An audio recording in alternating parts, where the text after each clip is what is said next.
What's going on, y'all? Welcome back to the Suffer on Purpose podcast. I've had a crazy, past couple weeks starting up with, my new training business and finishing off, obviously we finished off the retreats and everything, had the holidays, so it's been a bit hectic. So I apologize for this another, late episode. But I really wanted to touch today on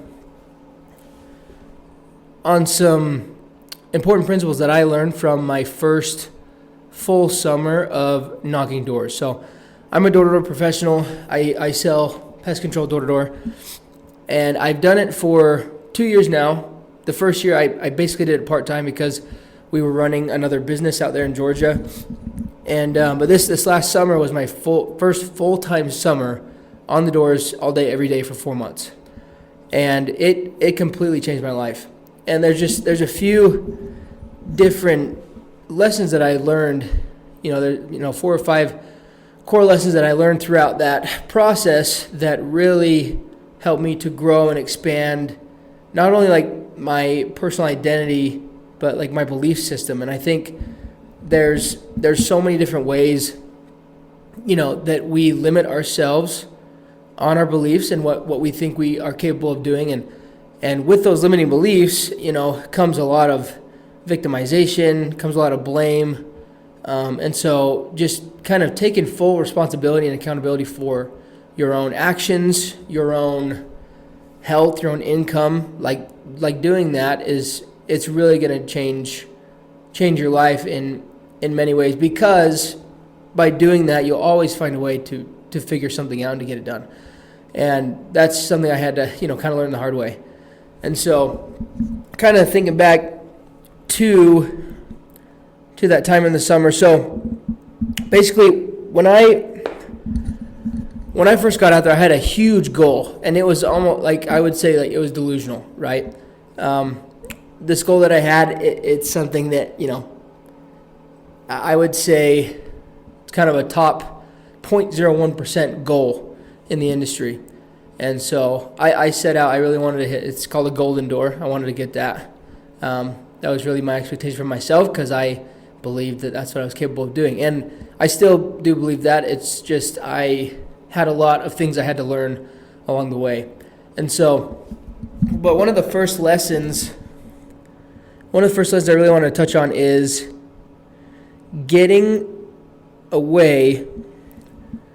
So getting away from the entitlement that you deserve something. So the word deserve is kind of a interesting word. I don't really like it, because a lot of times when we say that word, deserve, I deserve, it comes from an entitled perspective. It doesn't come from you've earned anything, right? And so I kind of came in with a little bit of that, like I deserve to hit this goal because I'm a hard worker, right? But the reality is there's a certain standard that your goals,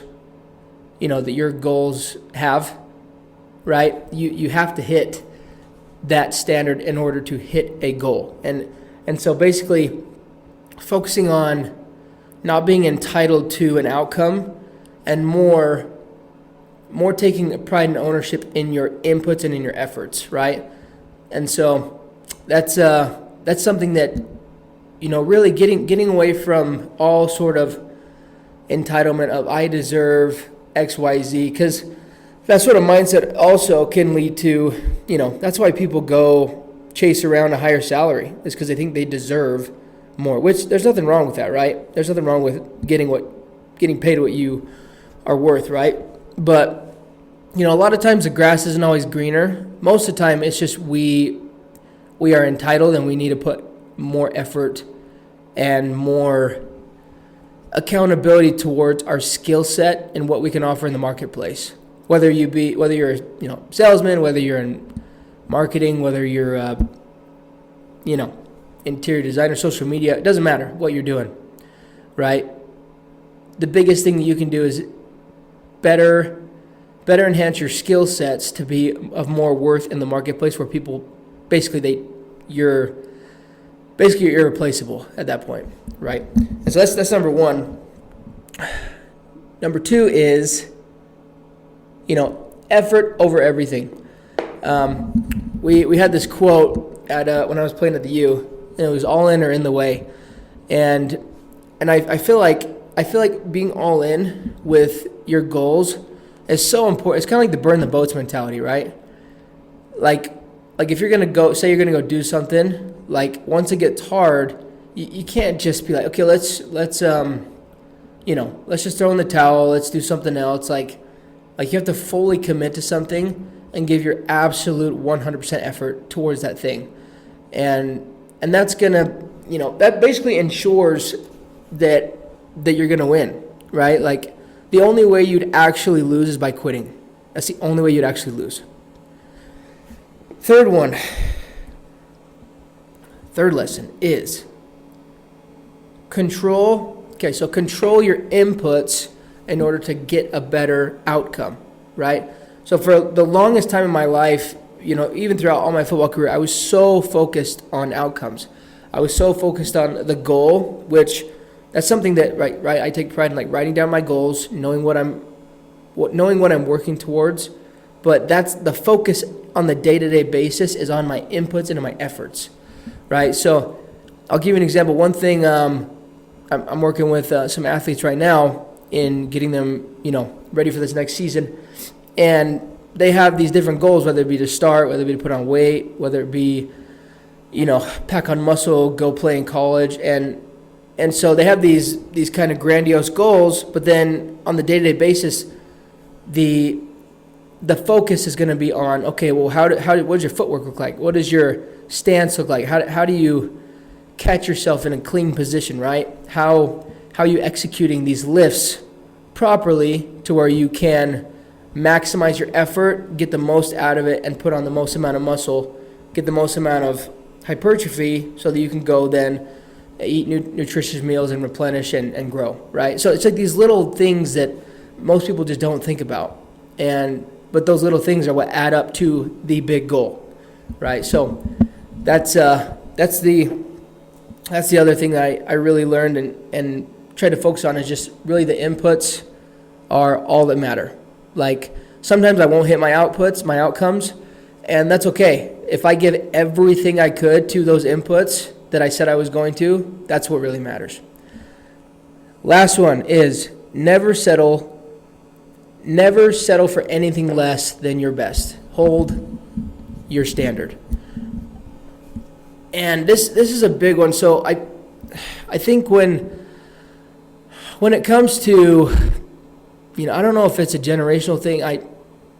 Who knows if it's older people or younger people, but there's not a lot of people in today's world. Like if you have a really high standard for yourself in your fitness, in your self-development, like that's a pretty rare thing to have. Like most people just don't have that. Most people go into something and they're usually ill-prepared physically and mentally for the majority of things that life throws at them, right? And so my goal is always to have a very high standard for myself and my team when it comes to their physical fitness, their health, when it comes to their training, their sales training. If you're not constantly trying to get just incrementally better, like you're gonna hit a plateau. You're gonna get entitled because you think you're good, and then you're gonna have that's when you have like bad weeks, bad months, and it just trickles down, right?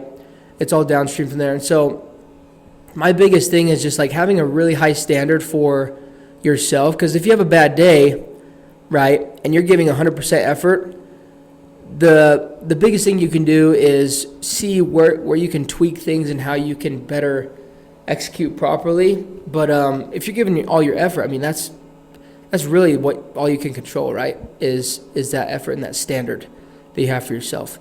So, for example, if I had a bad day numbers wise, I wasn't closing enough deals or whatever, I was like, okay, well, I got to hit at least 150 doors. I got to talk to at least X amount of decision makers, right? Because that's totally in my control, and I'm not going home till I do that. And so these are just a few things that I had learned that helped me so much in my self-development, not only with sales, but just in fitness and life and business. And these are things that I'm going to carry into other aspects of my life. And so I I really want to, with this podcast, I want to get more guests on here. I enjoy the solo podcasting. I really do. I enjoy just talking to the camera and letting my thoughts kind of flow. But we're gonna be getting some awesome guests on here sporadically, whenever we can find people that have the time to really give you guys a good amount of value. But I appreciate your time. I appreciate you listening, or whoever's viewing on YouTube. Don't forget to like and subscribe, and we'll see you next time.